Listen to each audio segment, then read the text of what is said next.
Vladimir Figurasyon, aksyon ngayon.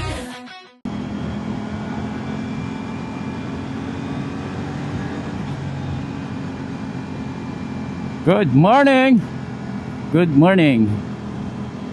So, we're on the way to Rev Zone Aprilia Danghari. So, tinawagan na tayo or minessage tayo nung partsman.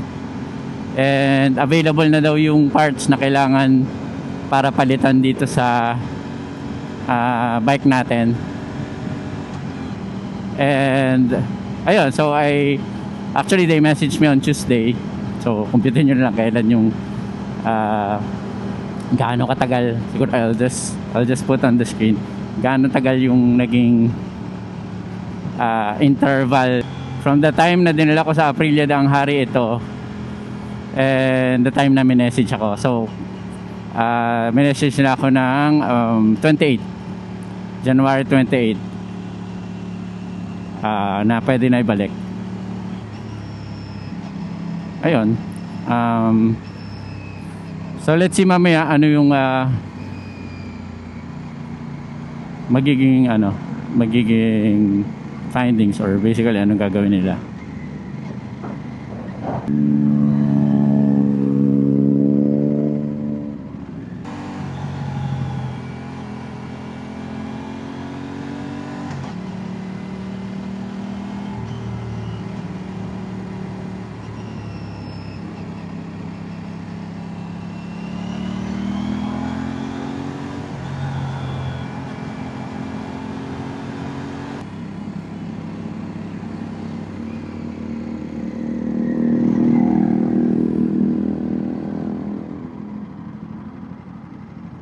Akin na dito. Kasi ba? May papapalitan na part dito eh. Dito sa Aprilia.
Okay, so tapos na tayo sa Motor Ace Danghari.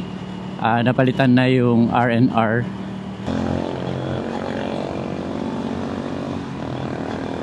So yun, observe lang tayo sa bike natin. Sabi naman ng Motor Ace Danghari, yung last na nagpagawa, hindi na ulit. So same issue, same problem, hindi na ulit.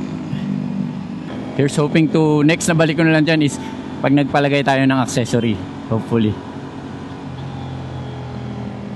Kasi ayoko rin namang bumalik-balik katulad yung nangyari sa sasakyan natin.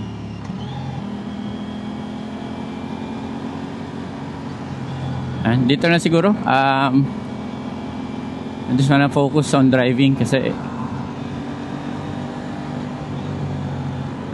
dahil sakyan. Tanghali na tayo.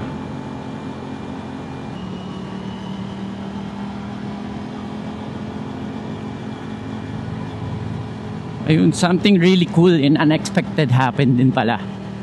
No? So, nagpunta tayo dyan sa rev zone ng Hare, expecting na we're just getting our R&R replaced, diba? Because of the issue we encountered.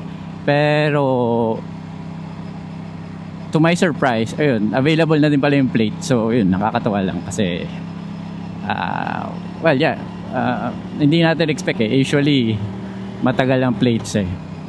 So, mabilis lang. Siguro matagal na rin nandyan. Ngayon lang napansin na nandyan yung plate ko. Nakakatuwa lang din.